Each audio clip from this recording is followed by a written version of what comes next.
Masechet Shabbat, résumé du Daf Zayin. On continue à expliquer les différents domaines qu'on a vus dans la Braïta, les définitions, les exemples de chacun des 4 domaines de Shabbat.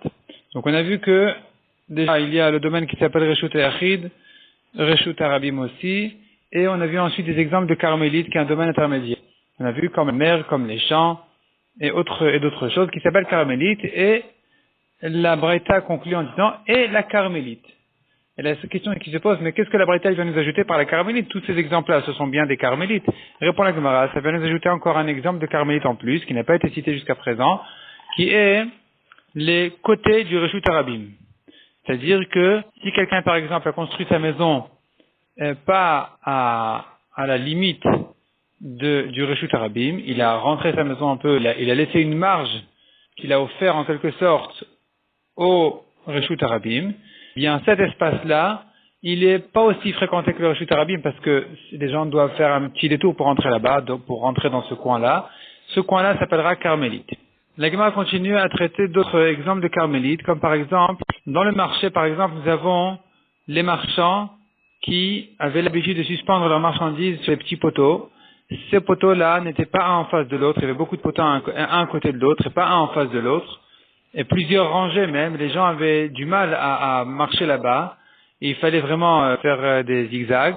Et donc cet endroit-là n'a pas un statut de Reshut Arabim, mais qu'un statut de Carmélite. Les estrades sur lesquelles les marchands s'assoient, ça aussi, ça s'appelle un Carmélite. Et comment elle fait une petite analyse de la chose, c'est-à-dire si on dit que les estrades ça s'appelle Carmélite, eh bien on pourra dire que entre les poteaux c'est Reshut Arabim. Mais si je dis qu'entre les poteaux c'est Carmélite, alors quel va remettre a fortiori que les estrades ne sont qu'un Carmélite et pas pire que ça et pas un Reshut Arabim. La Gemara ensuite dit une brique qui est debout, verticale dans le Reshut Arabim au milieu de la rue. Et quelqu'un a jeté un objet qui s'est collé sur le côté de la brique, il est chayav. Si par contre l'objet s'est posé au-dessus de la brique, et que la brique elle fait 3 tfachim de haut, alors il est pas tour parce que c'est plus un Reshut Arabim. Le haut de la brique n'est pas utile, les gens ne marchent pas dessus, c'est donc plus un Reshut Arabim, c'est un makom tour, et donc lui qui a jeté là-bas, il est pas tour. La Gemara ramène une discussion à propos de ronces. Est-ce que un endroit de ronces, d'ortie, est-ce que je dis que même moins de 3 tfachim, puisque ça gêne les gens à marcher dans cet endroit-là, ça les gêne, donc ce sera plus un Reshut Arabim, il sera aussi pas tour. Ou non, j'ai dit que dans les gens piétinent ces choses-là aussi, donc il est chayav, c'est un Reshut Arabim.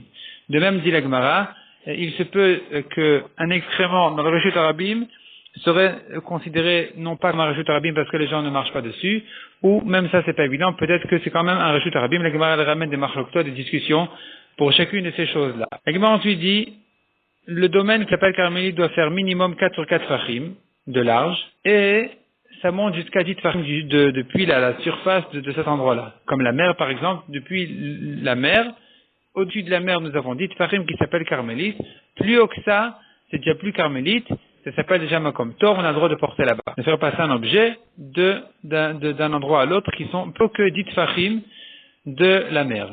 Par exemple, on dira un bateau qui est plus haut que la surface de la mer de plus que 10 tfachim, et qu'un objet s'est collé du côté extérieur des parois, des murs du bateau, eh bien, de prendre de là-bas, ça s'appelle un makom tour. C'est plus un carmélite, puisqu'il est au-dessus de la mer de 10 tfachim. La Gemara se prolonge un petit peu là-dessus. Au passage, la Gemara nous raconte encore une halakha qui dit que le Reshut Arabim, lui aussi, il est limité jusqu'à 10 tfachim depuis le sol, tandis que le Reshut Yachid, il monte jusqu'au ciel.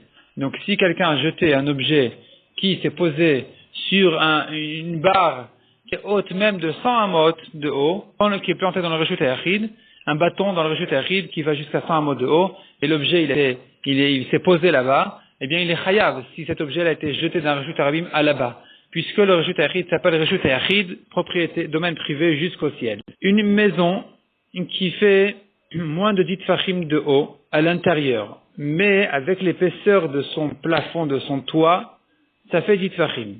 On a le droit donc de porter sur le toit de cette maison puisque c'est un endroit qui est haut de 10 tfachim et qui fait 4 sur 4. Mais à l'intérieur, non, parce qu'on n'a pas 10 tfachim de haut. Par contre, dit la Gemara, s'il est creusé à l'intérieur au milieu de la maison, un endroit de 4 sur 4 fachim, et il se trouve que cet endroit-là, il s'appelle un reshut hayachid puisqu'il fait 10 de haut et 4 sur 4 de large, et donc à partir de ce moment-là, cet endroit-là s'appelle reshut hayachid, on a le droit de porter là-bas évidemment, mais même tout autour dans la maison, même les endroits qui ne font pas 10 fachim de haut, on aura le droit de porter là-bas aussi parce que ça s'appelle les choré, les trous du reshut hayachid.